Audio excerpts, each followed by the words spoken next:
Hello and welcome again to T2RL Talks Conference Special. This will actually be the last of these conference specials because we're only 2 weeks away from the Engage conference, which will be happening in London on the 24th and 25th of September. I hope many of the people listening now will be joining us in London for that event.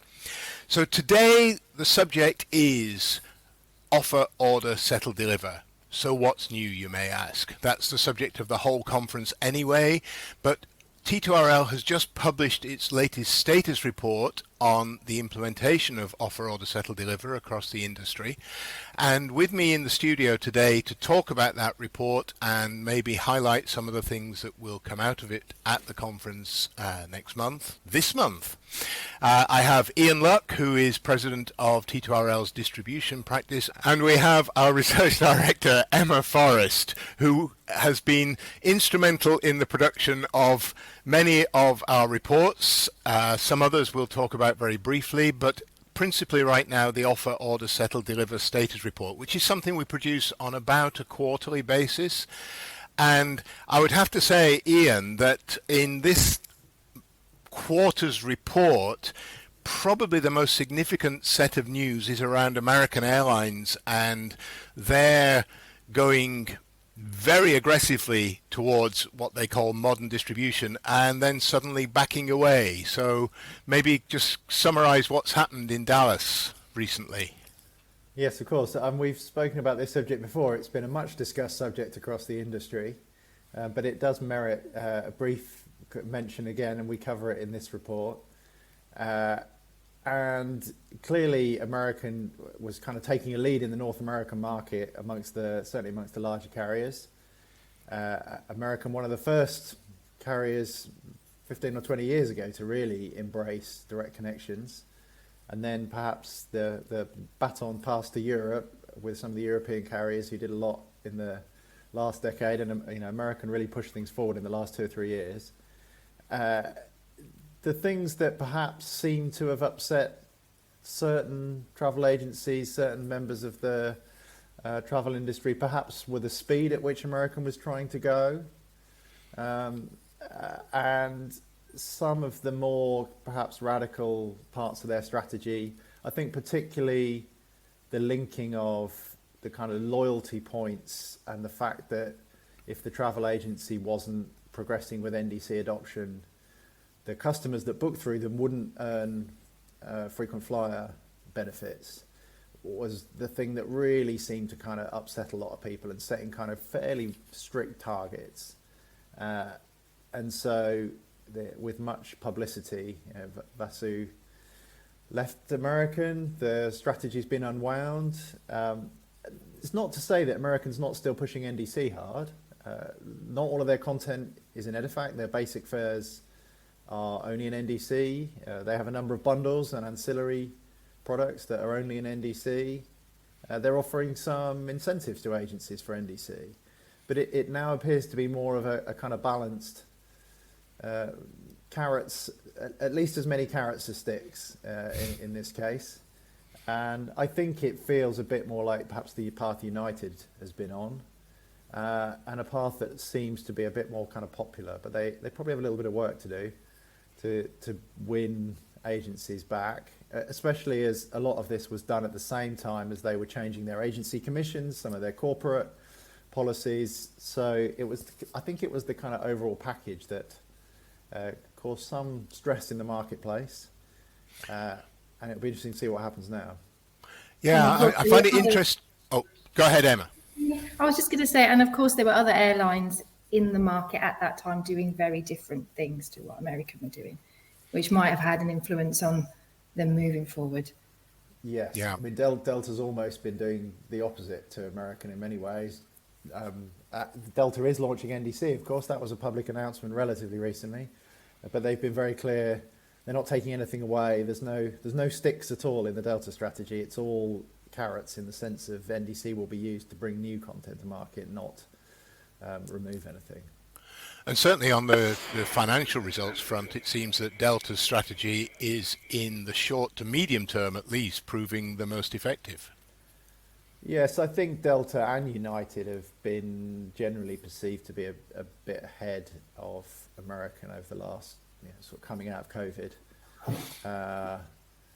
There's all kinds of factors. It's certainly not all driven by distribution.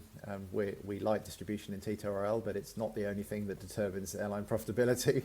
There's lots of other factors about their network and international growth and size of premium cabins and all kinds of things. So it's an interesting one, but there has been a bit of change. I did note that even people like corporate buyers, some of whom were a bit critical of the speed at which American went, did say that we needed a bit of a kick to get on with NDC in North America, and American has done that. We may not have agreed with how they did it, but we think the fact that they sort of pushed this forward is probably beneficial. Yeah, probably a question of timing, isn't it, as well? It's not. Yeah. But then again, it's like, well, if they don't do it now, then when will they do it? So they do need a bit of a push to some extent. Yeah, and I think some of that came out in the research we did earlier this year on that we called The Voice of the Travel Seller, where we talked in detail to a bunch of big travel sellers from around the world. And I think that general feeling that, yes, NDC has some benefits, this is good, it's coming along, but listen to us in how you implement it. I think that was probably the message that was coming from the travel sellers. And I think at the conference we'll have a few of the big travel sellers with us once again, and I think we'll be able to get an update on that view from them. And I don't imagine that their feelings on this will have changed all that much.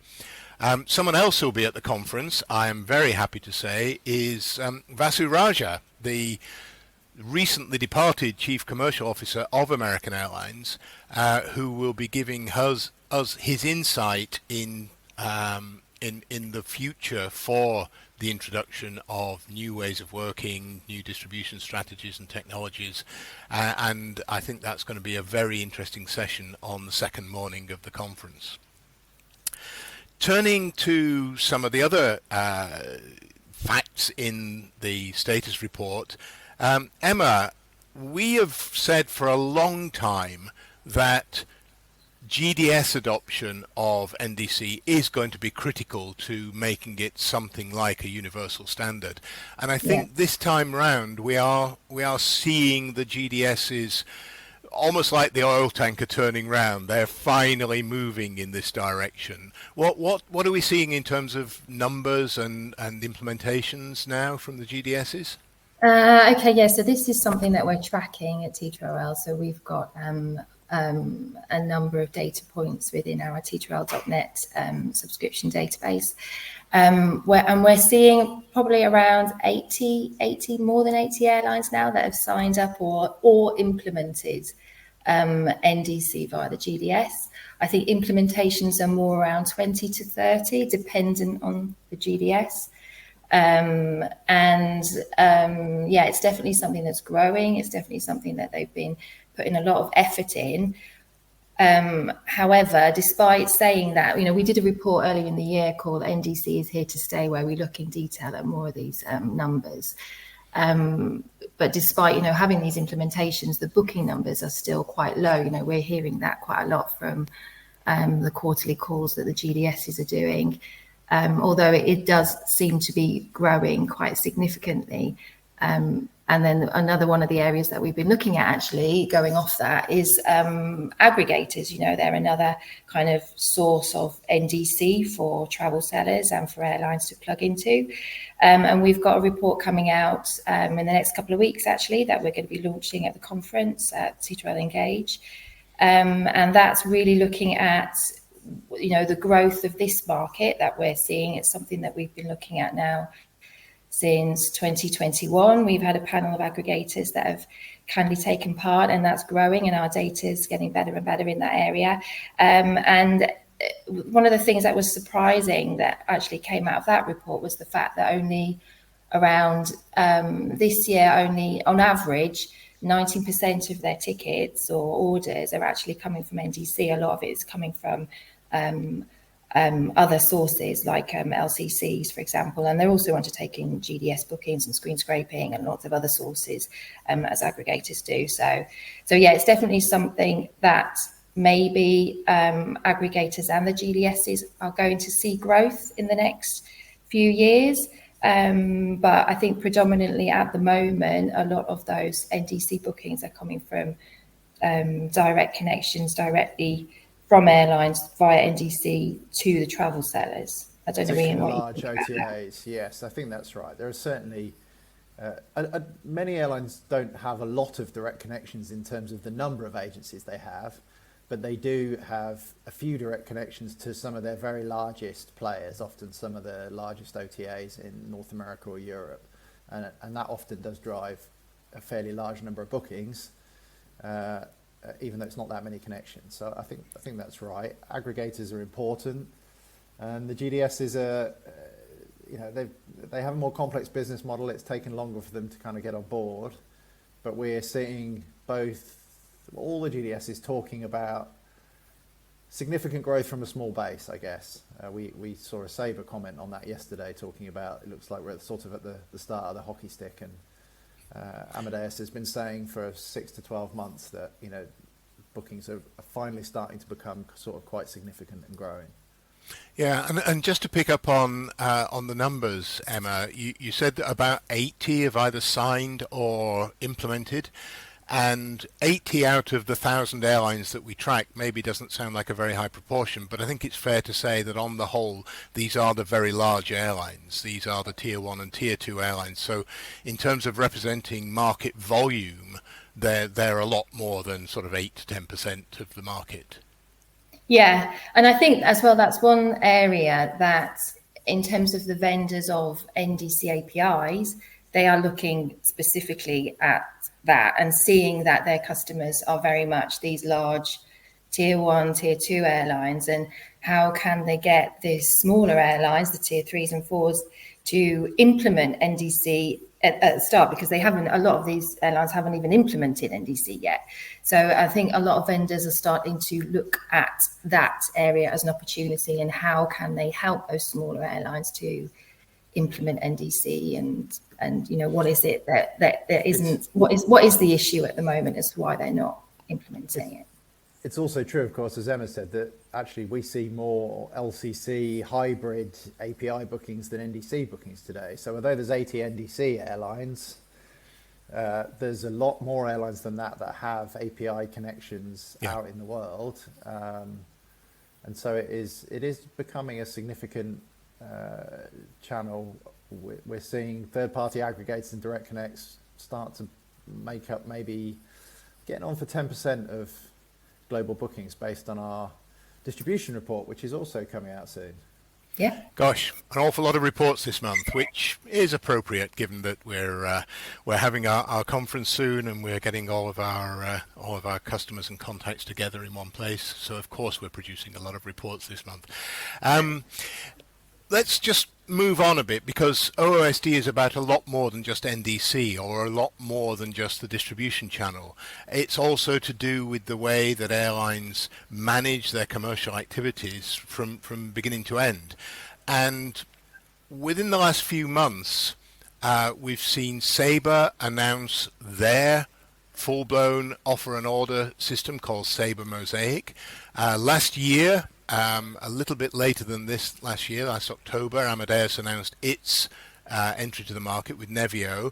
And of course, there are a number of other vendors who are telling the market, yes, we can work with you on OOSD. We've got products, people like IBS, like Flyer, like Pros. So there's a lot of activity around the move to full offer and order working. I'm particularly interested right now about Sabre. We think that Sabre is likely to be announcing some launch customers for its Mosaic product fairly soon. We're picking up the vibrations. Would you agree with that? We can expect some announcements from Sabre fairly soon? We certainly hope so. We like to see the industry moving forward. We like to see multiple vendors kind of making progress with their products. We've seen a few announcements from Amadeus, as you said, and we have British Airways and Amadeus at our conference telling us about what they're doing with Nevio, which will be, as a former BA staff member, I'll be interested to hear that one. And we'd like to see announcements from Sabre, and we like to see what Flyer and Excelia and Pros and many others are doing in this space.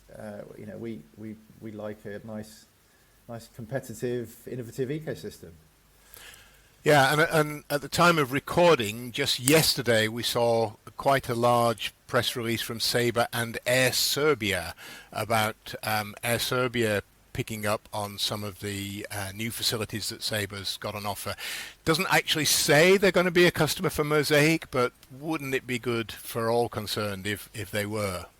I mean, they seem to have, particularly they announced the NDC API use yesterday, which we've seen Amadeus PSS customers, many of them choose the Amadeus Altéa NDC API, and we've seen now Virgin Australia and Air Serbia choose the Sabre NDC API on top of their Sabre PSS. So that's one part of the kind of overall commercial stack that many airlines are implementing, and Sabre PSS customers, I guess, are good candidates for Sabre to be looking for to convert over to Mosaic customers. Yeah, let's face it, Amadeus's 3 Nevio customers are all existing Altéa customers, so that is the that is the path of least resistance, I guess, for the vendors. Yeah. It'll be really interesting to see one of them pick up an offer order customer who's not an existing PSS customer. That'll open up a whole new set of challenges. Indeed, we'll definitely have to record an episode when that happens. We will indeed. So clearly there's a lot going on. We've reported on it in the OOSD report, which is available now to subscribers on T2RL.net.